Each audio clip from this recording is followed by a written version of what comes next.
अस्सलाम वालेकुम। हम क्लास 9 की फ़िज़िक्स का फर्स्ट चैप्टर पढ़ रहे हैं, फिज़िकल क्वांटिटीज़ एंड मेजरमेंट्स। आज का हमारा टॉपिक है SI units, prefixes and scientific international system of units.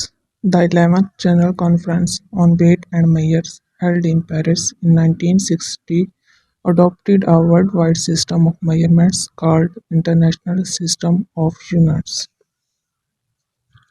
मापना सिर्फ गिनना नहीं होता। मिसाल के तौर पर जब हमें दूध या चीनी की ज़रूरत होती है तो हमारे लिए ये जानना भी ज़रूरी है कि हम दूध या चीनी की कितनी मिकदार की बात कर रहे हैं। किसी भी नामालूम मिकदार की पैमाइश या मवाजना करने के लिए हमें म्यारी मिकदारों की ज़रूरत होती है। एक बार म्यार मुकर्रर कर लिए जाएँ तो ये मिकदारें इन म्यारों के हवाले से बयान की जा सकती हैं। इन म्यारी मिकदारों को यूनिट कहते हैं।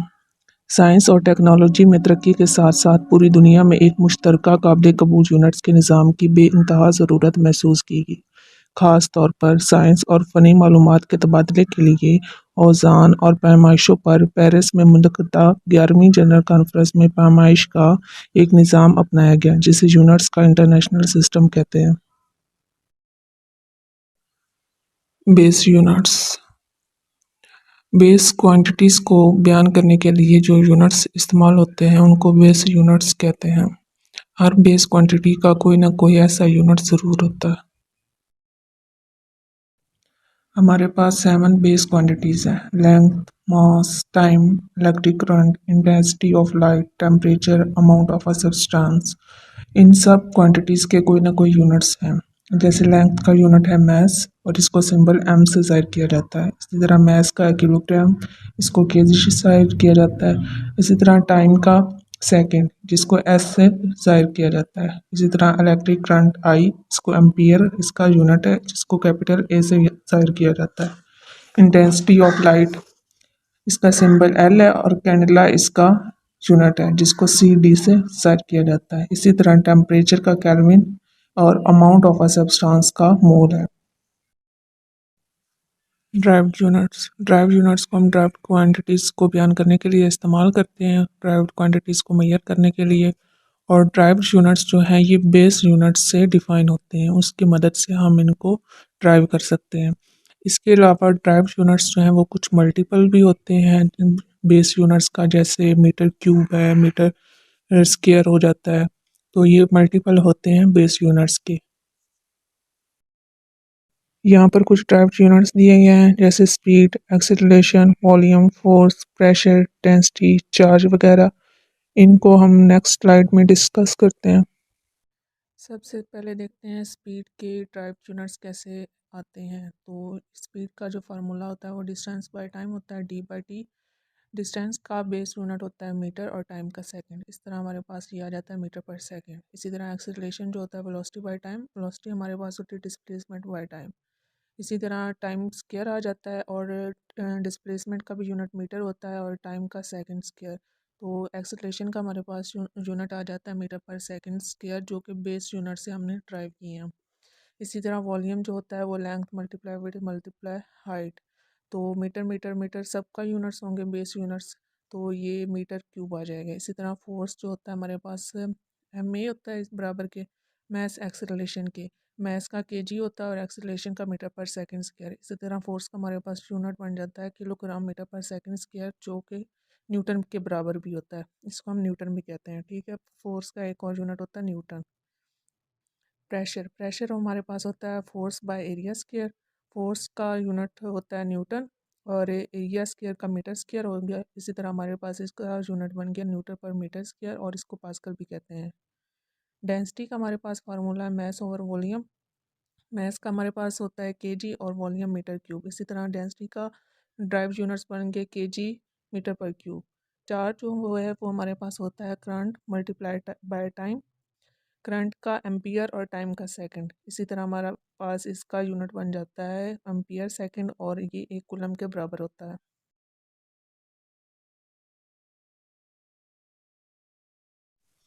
नेक्स्ट है जी हमारे पास प्रीफिक्सेस। प्रीफिक्सेस क्या होते हैं?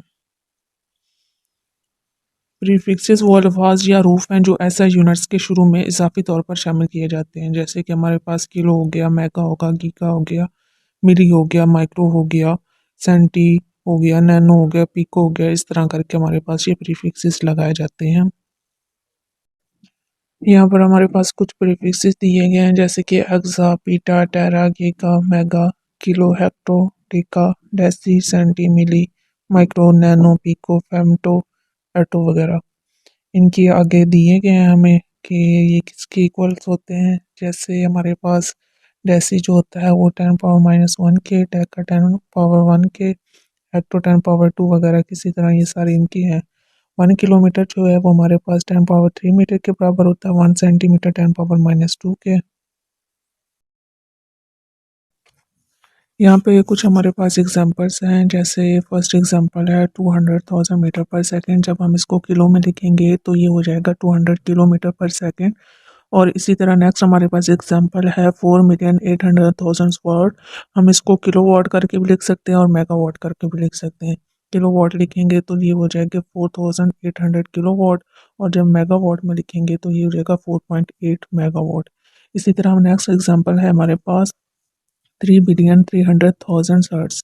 इसको हम मेगा हर्ट्स में लिखेंगे तो ये हो जाएगा 3,300 मेगा हर्ट्स या 3,300 मेगा हर्ट्स। डबल प्रीफिक्सेस हम इस्तेमाल नहीं कर सकते, क्योंकि अगर हम एक प्रीफिक्सेस पहले ही लगी होगी तो उसके साथ हम एक और प्रीफिक्सेस इस्तेमाल नहीं कर सकते। एक सिंगल प्रीफिक्स ही इस्तेमाल होती है। प्रीफिक्सेस हम क्यों इस्तेमाल करते हैं? क्योंकि हमारे पास बाज़ मिक़दारें तो बहुत बड़ी होती हैं और बाज़ बहुत छोटी। तो प्रीफिक्सेस इन इन इंतहाई बड़ी और छोटी मिक़दारों को ज़ाहिर करने के लिए मुफीद होती हैं। मिसाल के तौर पर अगर हमारे पास 20,000 ग्राम है तो उसको हम किलोग्राम में लिखने जब लिखेंगे तो वो 20 केजी हो जाएगा, और हमारे लिए आसानी होगी उसको पढ़ने में भी और उसको लिखने में भी। Scientific notation. फिज़िक्स में हमें अक्सर बहुत बड़े और बहुत छोटे अदाद से वास्ता पड़ता है। इनको ज़्यादा फ़हम अंदाज में लिखने के लिए साइंसी तरीका इख्तियार किया जाता है, जिसमें अदाद को 10 की मुनासिब पावर या प्रीफिक्सेस इस्तेमाल करते हुए लिखा जाता है, जिसे साइंटिफिक नोटेशन या स्टैंडर्ड फॉर्म कहते हैं। अब हम एक एग्जांपल देखते हैं, जैसे हमारे पास है 62,750। जब हम इसको साइंटिफिक नोटेशन में लिखेंगे तो हमारा जहाँ पे हम इशारिया लगाएंगे, डेसिमल पॉइंट जो हमारा होगा, उसके बाद हमारे पास जितने भी डिजिट्स आएंगे वो हम 10 की पावर में लगा देंगे। ठीक है, जैसे पहले में देखें 62, तो इसके बाद हमने इशारिया लगाया, इशारिया के बाद हमारे पास जितने अदाद आ रहे थे उसको हमने 10 की पावर में लिख दिया। इसके बाद देखिए हमने 6 के बाद डेसिमल पॉइंट लगाया तो उसके बाद जितने हमारे पास अदाद आ रहे थे उसको हमने 10 की पावर में लगा दी। लेकिन अगर हम 6 से पहले इशारिया लगा देते हैं तो 6 से पहले उसको हम लिखेंगे 0.6275 तो ये इशारिया के बाद जितने भी अदाद आ रहे हैं हम उसको 10 की पावर में लिख देंगे।